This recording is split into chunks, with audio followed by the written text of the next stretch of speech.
Para quem está chegando aqui pela primeira vez, eu sou a professora Isabel, do EDC 5.0, e hoje vamos conversar um tema bem interessante, que é temperamento infantil. Mas antes disso, quero te dizer que o meu objetivo, o meu propósito maior é te ajudar a acelerar o processo de aprendizagem da criança com deficiência intelectual ou dificuldades na aprendizagem. Então, o nosso tema é temperamento infantil. Aprenda como mediar.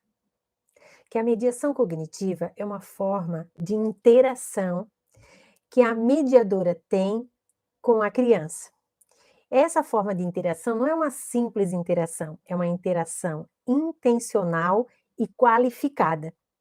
Ou seja, a pergunta que a gente faz para a criança vai fazer com que ela pense sobre o seu próprio pensamento, sobre os seus atos. Mas esse tema de temperamento infantil é bem interessante, porque isso é algo que está no diálogo, na fala de muitas professoras, né, de muitas famílias, do tipo: "Ai, eu não aguento mais o temperamento dessa criança. Ai, o temperamento dela é impossível". Mas será que realmente a gente sabe o que é o temperamento? Para que ele serve? Por que ele é importante?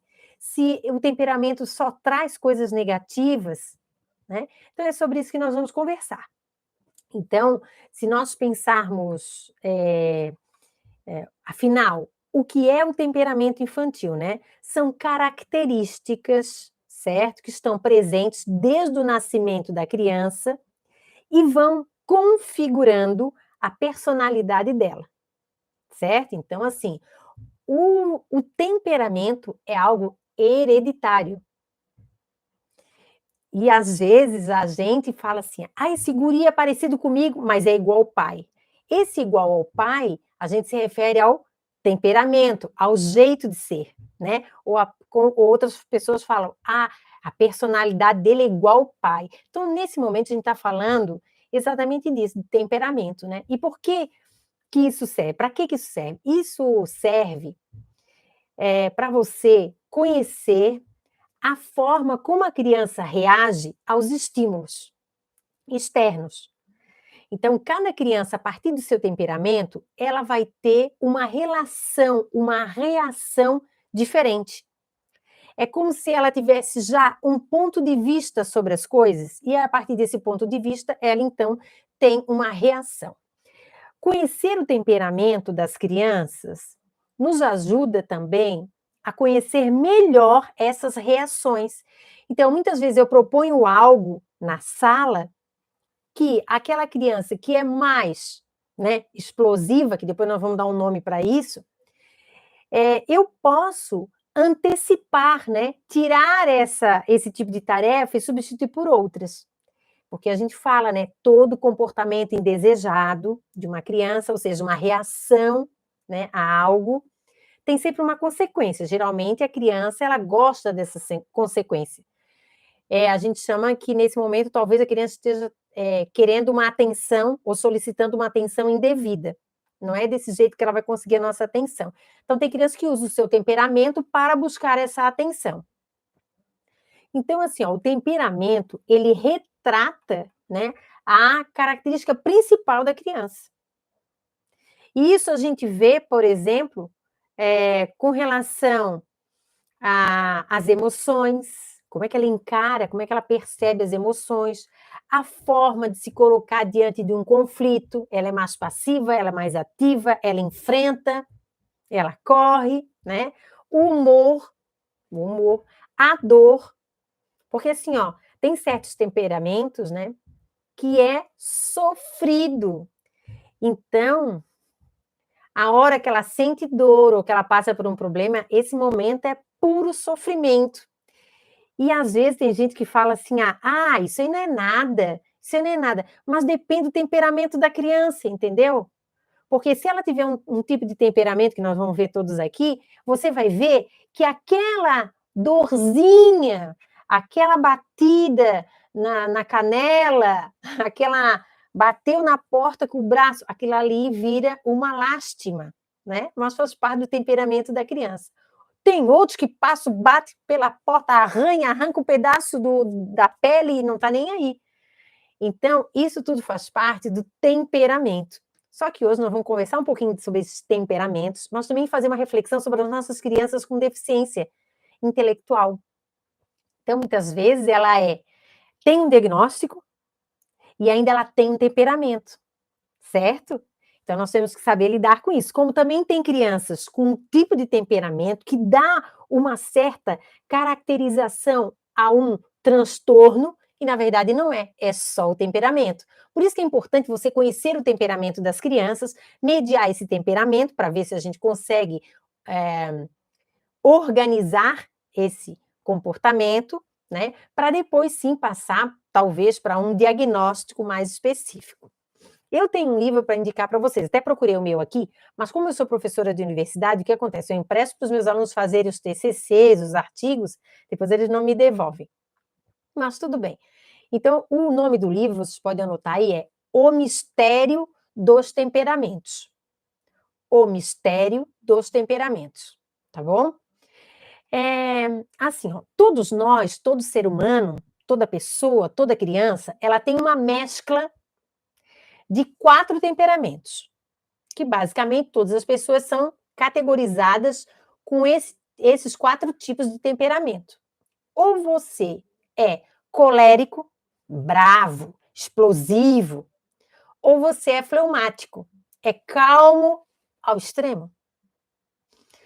Ou você é sanguíneo, né, idealista, flexível, ou você é melancólico, sofrido que dói.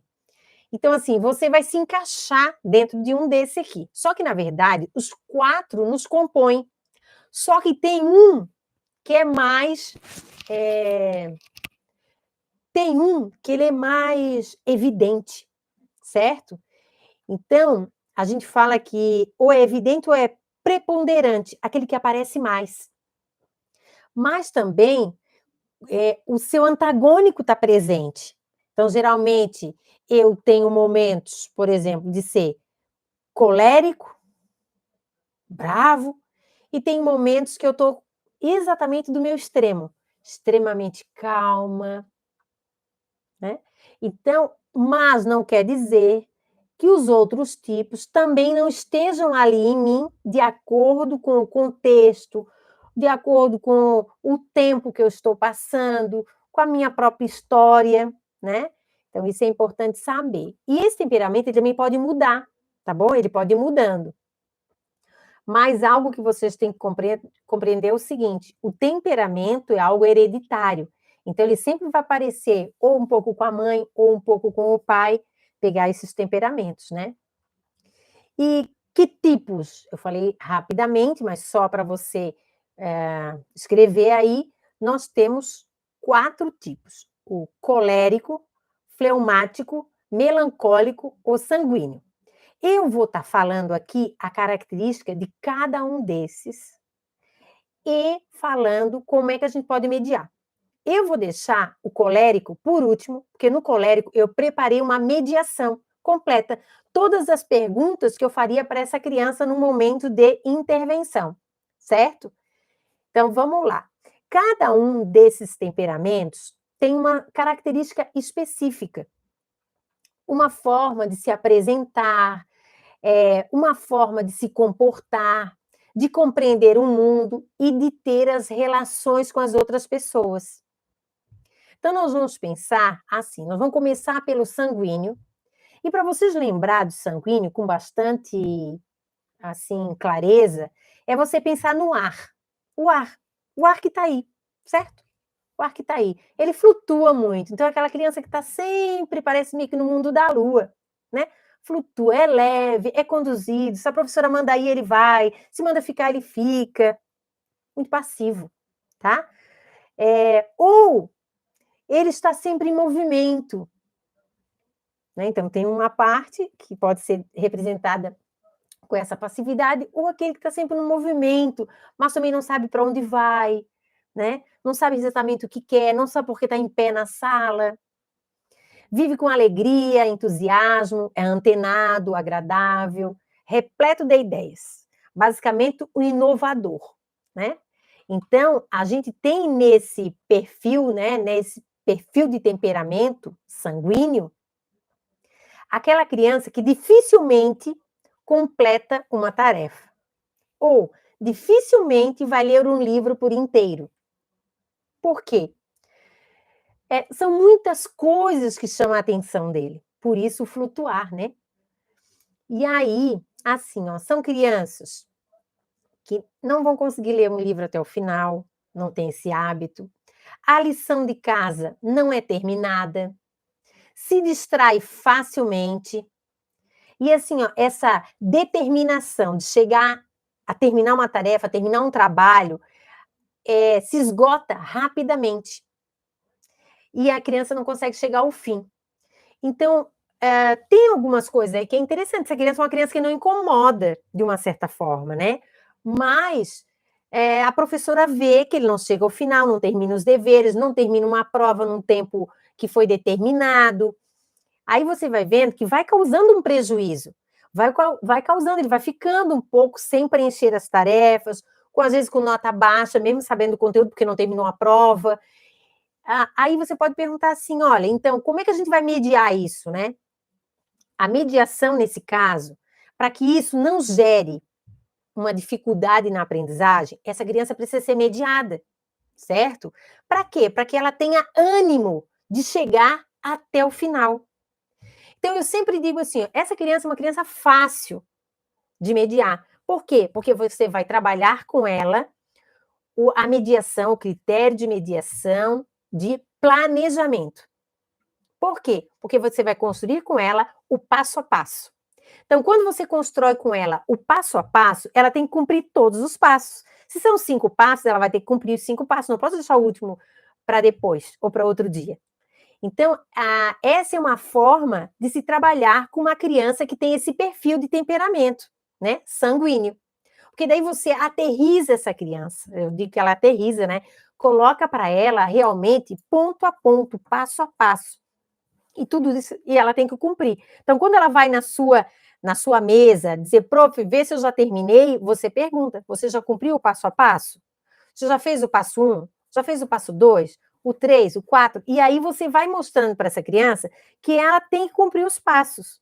Então, isso é importante, certo? Então, é muito fácil mesmo lidar com uma criança com esse tipo de temperamento. Fleumático. Fleumático, se o sanguíneo você lembra do ar, o fleumático você lembra da água, certo? Água pacífica, serena, calma, dócil, preza pelo bem-estar, raramente se abala, se altera, se irrita, obedece todas as ordens, mas pode ser incomodado, né? Ele, assim, ou a gente se incomodar melhor, né, com essa situação. Por quê? Porque esse tipo de criança, ele não faz as atividades se a professora não der a ordem. E aí que está o problema. É aí que eu queria chegar. Vejam só, tanto a criança com esse perfil, esse temperamento sanguíneo, quanto a criança com esse temperamento fleumático, são crianças que, às vezes, há uma tendência da professora dizer que essa criança tem TDAH. Escutaram bem isso? E às vezes a criança não tem nada disso, faz parte da personalidade dela. Mas a tendência de algumas professoras é colocar um rótulo, porque tanto um quanto o outro, eles são muito passivos, muito calmos. E às vezes, enquanto um fica disperso, falta de atenção, né? O outro só faz as coisas se alguém mandar.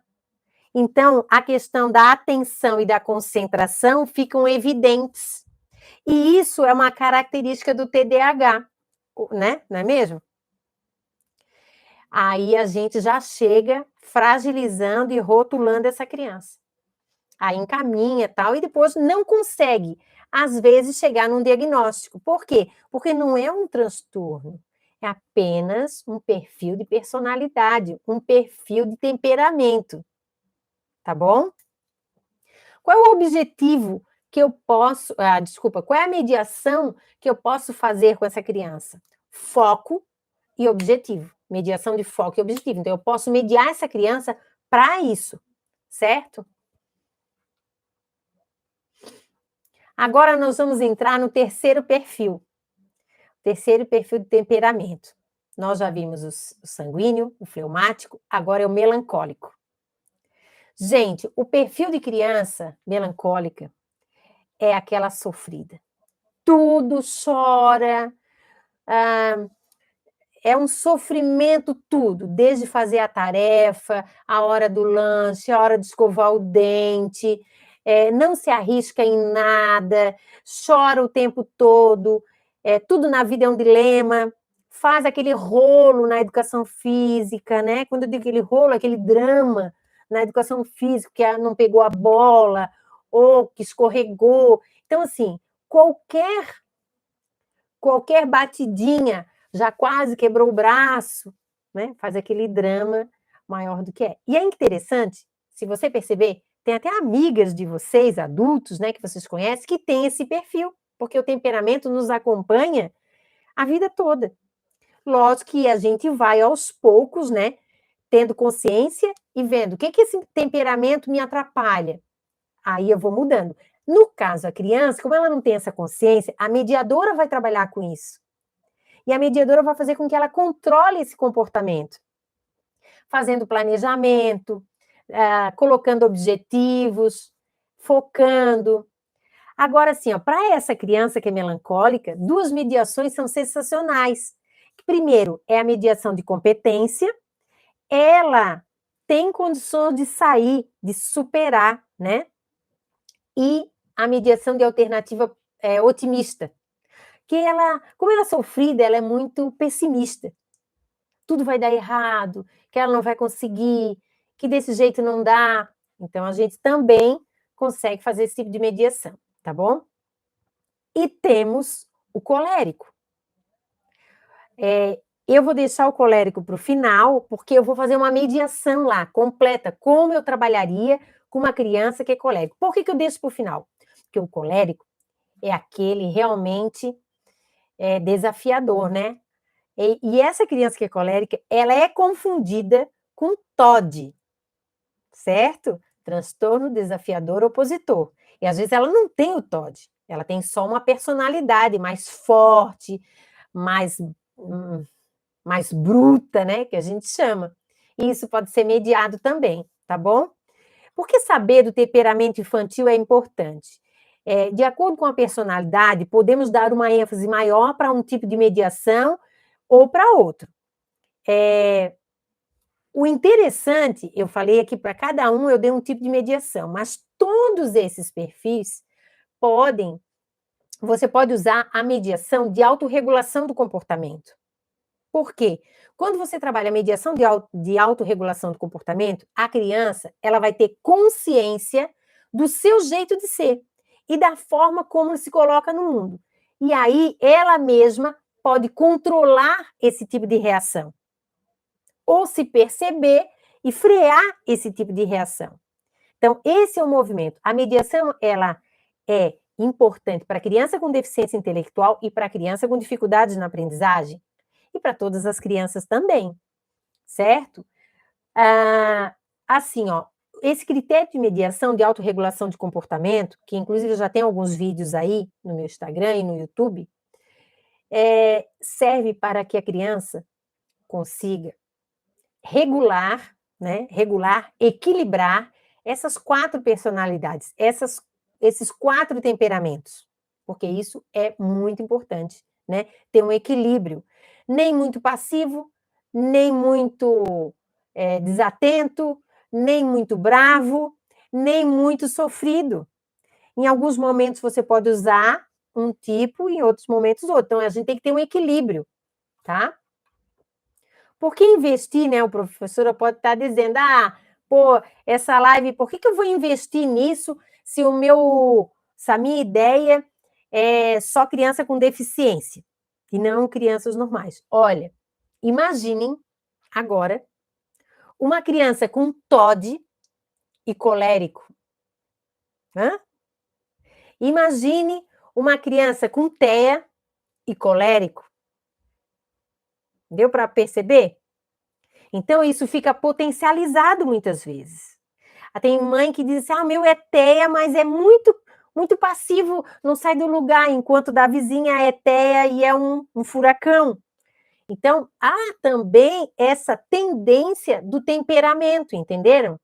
Agora, você não pode pensar que um temperamento é suficiente para rotular uma criança. Então, por isso que você tem que investir o seu tempo lendo, estudando, participando de lives sobre temperamento infantil.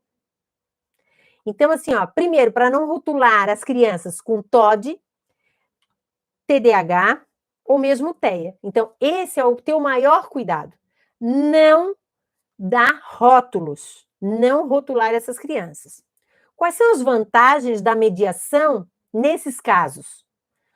Então, assim, como a mediação, a gente trabalha com autorregulação do comportamento, a criança tem uma tendência a mudar a sua atitude diante dos desafios. E que atitudes são essas? O que a gente consegue regular? A gente consegue regular 3 tipos. Existem 3 tipos de regulação, certo? Então, assim, o primeiro é a regulação cognitiva. Diferente dos métodos comportamentais, certo? Como ABA, TIT, né? Que eu gosto, mas eu acho que falta alguma coisa, falta mediar, né? Então, assim, no caso da mediação, ele não vai trabalhar só o comportamental pelo comportamental, ele vai trabalhar o comportamental pelo cognitivo, por essa conscientização que a criança tem que ter para não ter aquelas reações. Então, quando você trabalha autorregulação do comportamento, você está trabalhando com 3 tipos de regulação, que é a regulação cognitiva, emocional e comportamental. Então, assim, a regulação cognitiva, gente, isso que eu estou falando hoje, eu não falei em live nenhuma até hoje, inclusive esses 3 tipos de regulação, tá?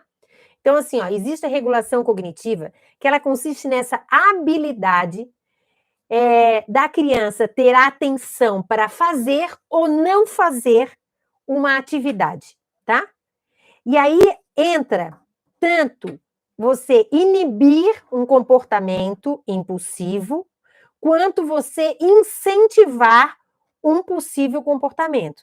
Então, naquela criança que é mais colérica, mais brava, você pode inibir esse comportamento. Aquela que é mais sanguínea, você pode, né, iniciar, mostrar para ela que ela pode iniciar um comportamento, que ela pode tomar uma decisão, né, e fazer uma ação. Então, é importante. A outra regulação é a regulação emocional. Então, assim, essa expressividade emocional, ela pode ser de 2 tipos. Ela pode ser positiva, de sucesso, né? De sucesso. Então, ela é positiva, porque a criança está diante de um sucesso, ou ela pode ser negativa, quando a criança está diante de uma falha. Então, tem criança, por exemplo, eu estou falando colérico, muito colérico aqui, que talvez esse seja o nosso maior desafio. O colérico, quando ele se vê diante de algo que ele não sabe fazer, ele pode ter uma reação emocional negativa diante da falha. E isso desencadear toda uma reação brava, agressiva. E aí você diz, é TOD. Agora já sei, é TOD, é TOD, é TOD, é TOD. E TOD tem outra característica, né? Para ser diagnosticado como TOD, não é só ter uma reação de vez em quando na sala de aula. Porque você tem que saber que o TOD, ele precisa ter essas reações mais agressivas, explosivas, mas tem que ter público novo. Porque quem é TOD geralmente não tem essas reações diante de um público que ele já conhece. Tem que ter lá alguém que ele não conheça. Isso é uma das coisas, né? Então, só isso aí já cai por terra. Então, não quer dizer que a criança tenha TOD. Ela é apenas um temperamento, né? Mais forte, colérico, ok?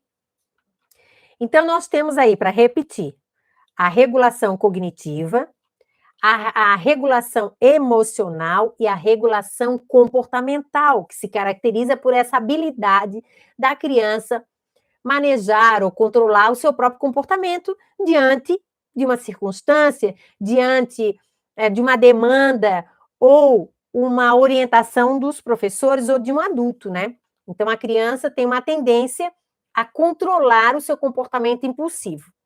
Então, quando você trabalha autorregulação do comportamento, é nessas 3 instâncias que você está mexendo, na questão emocional, comportamental e cognitiva.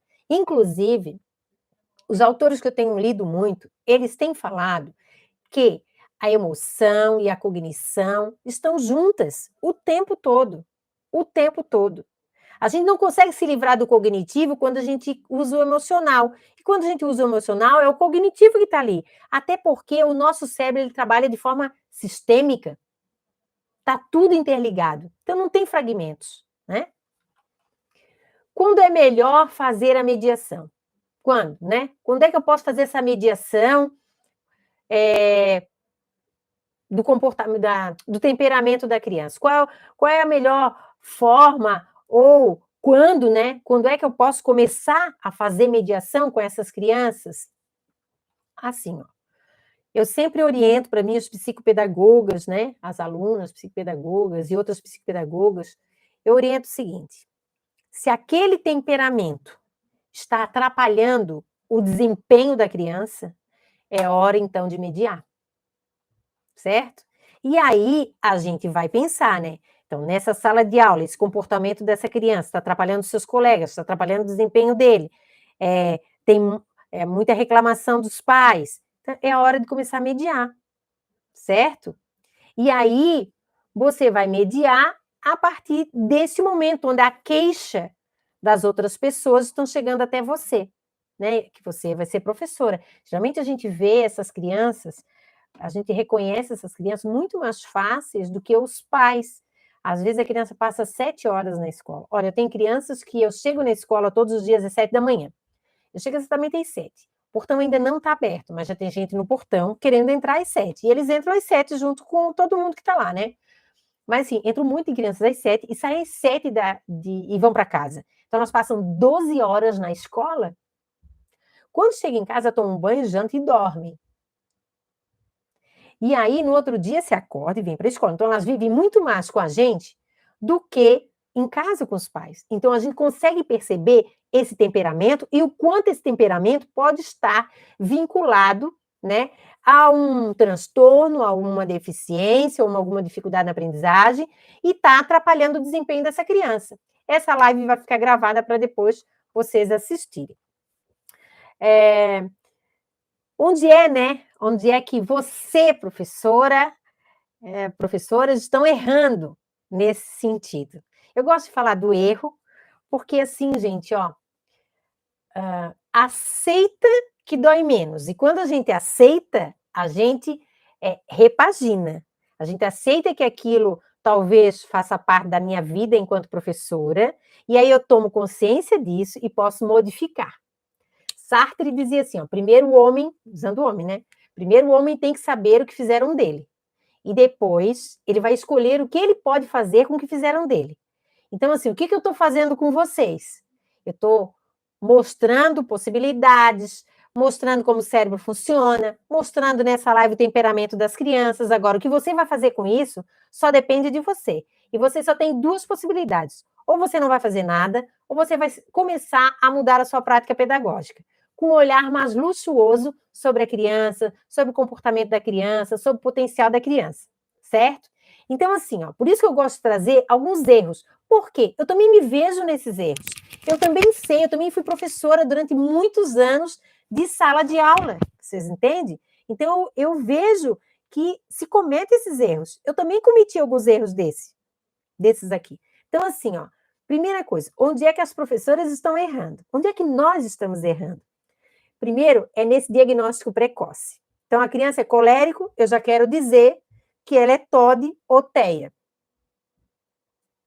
Só pode ser autista, porque por essas reações, surtando na sala, ou é TOD, transtorno opositor desafiador. Então, hoje, toda criança que incomoda, a gente manda os pais para o médico com essa ideia de que a criança tem a TOD, certo? Então, a gente tem que tomar cuidado com relação a isso, porque quando se ganha um rótulo, você ganha uma marca, um estigma, você ganha um estereótipo, né? Tem o estereótipo, o estigma e o preconceito. Então, quando você ganha um diagnóstico, você ganha um estigma, uma marca.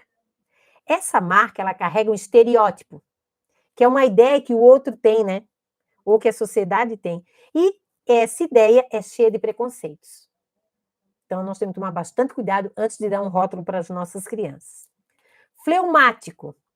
Olha, o fleumático é aquele passivo. Lembra lá? Muito passivo, muito passivo. Calmo, passivo, mal fala. O que parece? Uma criança com dislexia, porque não quer se expressar, não quer ler em público, não termina as tarefas. O TEA também pode se encaixar aqui. Mal interage com os colegas. Cuidado. Outra, sanguíneo. Ah, só pode ter déficit de atenção, tá sempre no mundo da lua. Tá sempre no mundo da lua. Também pode ser dislexia também. Também pode ser dislexia, não é mesmo? E o melancólico, né?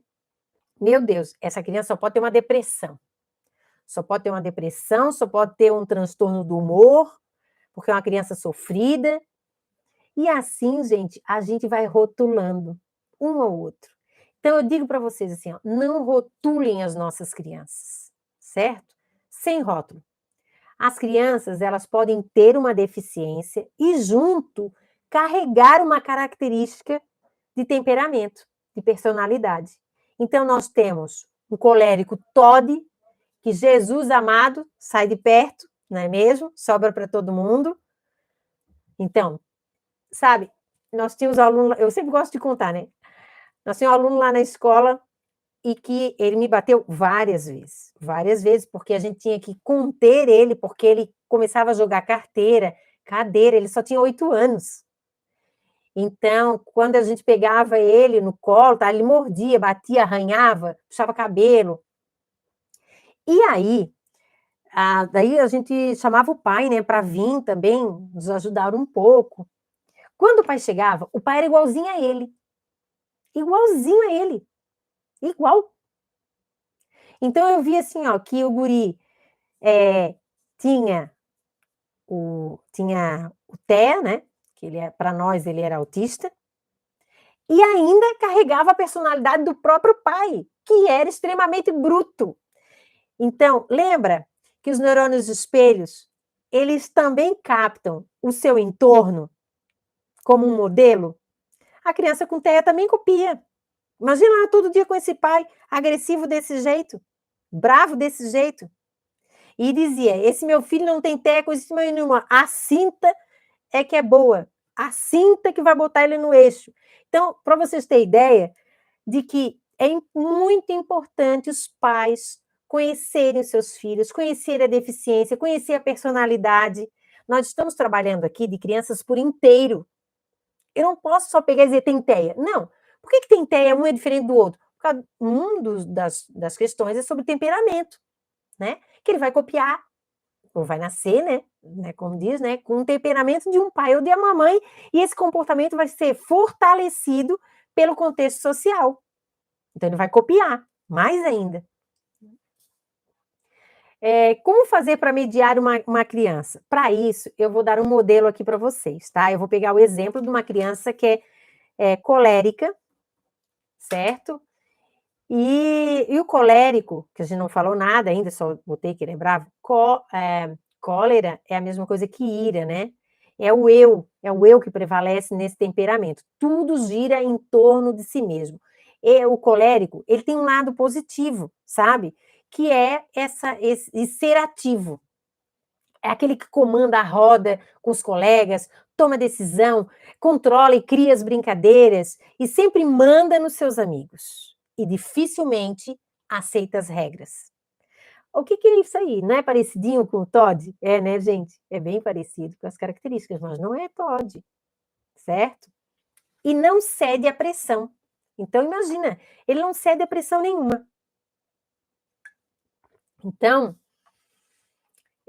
esse estudante, né, ele tem uma tendência a agir ou reagir com ira, com falta de controle, agir antes de pensar, de uma forma muito intensa, com situações do cotidiano mesmo. Atenção, né? A gente tem que ter uma atenção nesse momento, porque muitas vezes essas crianças, elas são agressivas, no sentido de pegar e jogar algum material, né? Jogar alguma coisa, ou mesmo puxar cabelo. Só que a agressão contrária de um professor, de um amigo, não é o melhor caminho, certo? Então, não é o melhor caminho. E aí vocês, professoras, têm que ficar atentas a isso. Então, agora nós vamos fazer a mediação. A mediação, eu vou dizer a característica da criança. Então, ela tem esse temperamento colérico, ela oraliza e tem deficiência intelectual, certo? O que essa criança mais gosta é de brincar com quebra-cabeça. Então, vejam bem, quando eu faço a mediação, eu tenho que encontrar o hiperfoco dessa criança, o que ela gosta, para poder ter a atenção dela para a tarefa. Isso já é 50% do caminho.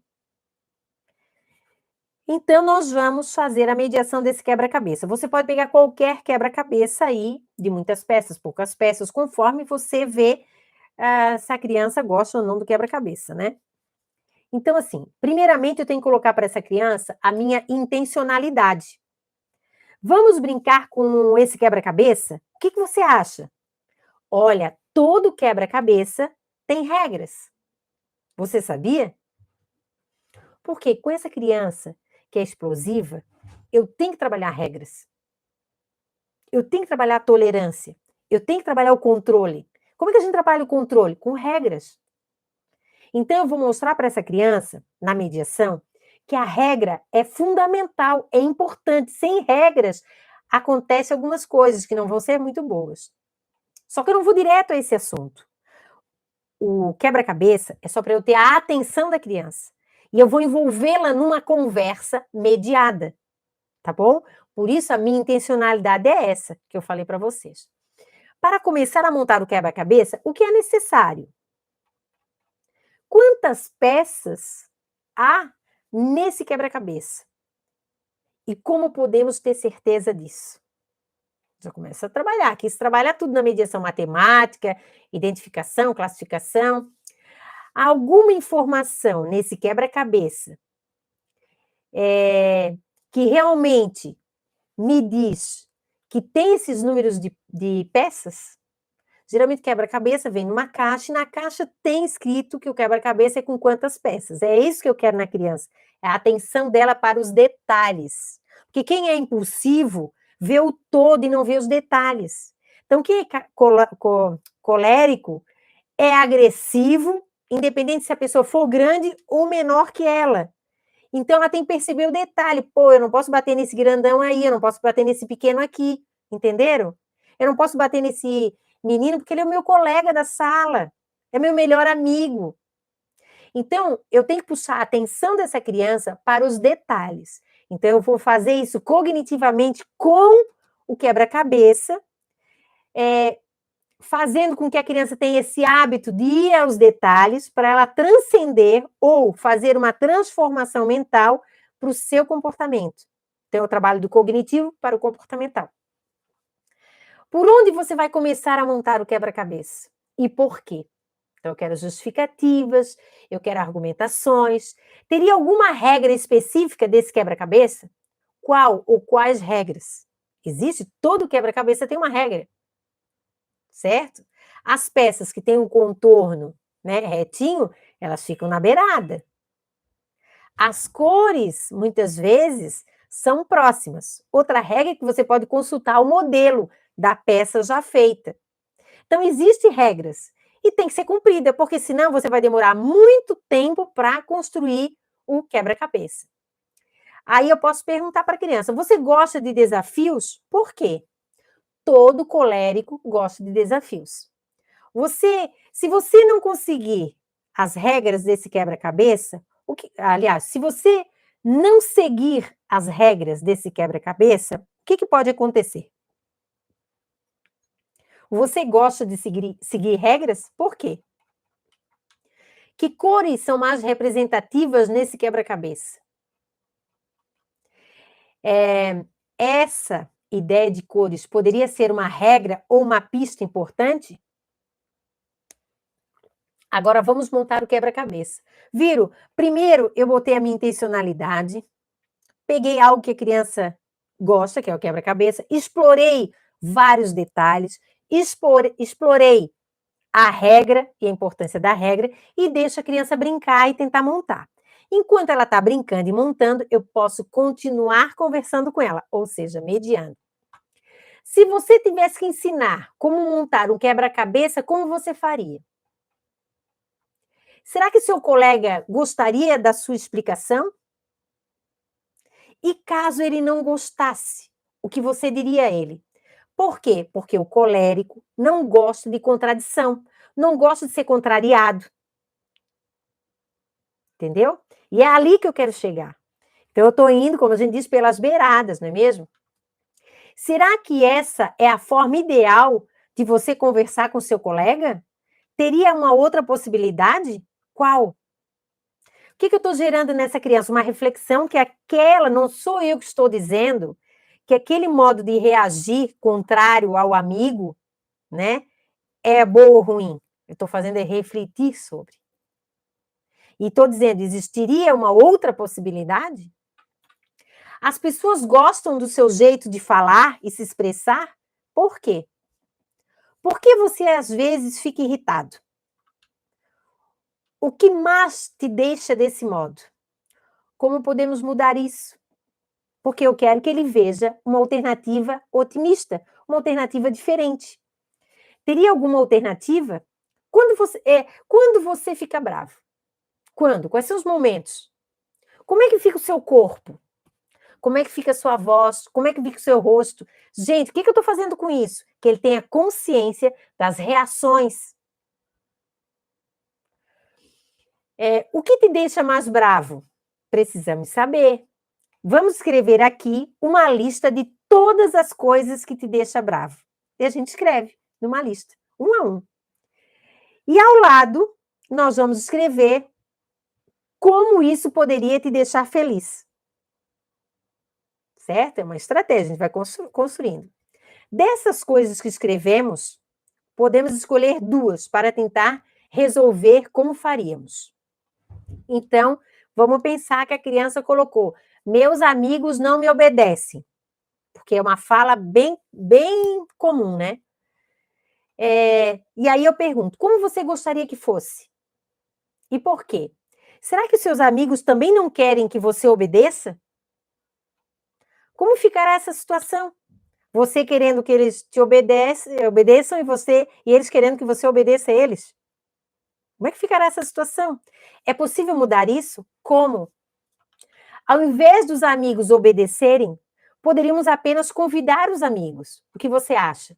Veja bem, o convite é muito mais simples, pois as pessoas vêm por vontade, igual nas festas de aniversário. Estou tentando que ele faça uma transcendência. Você vai obrigar seus amigos a virem na sua festa? Essa nossa conversa é importante para você? Por quê?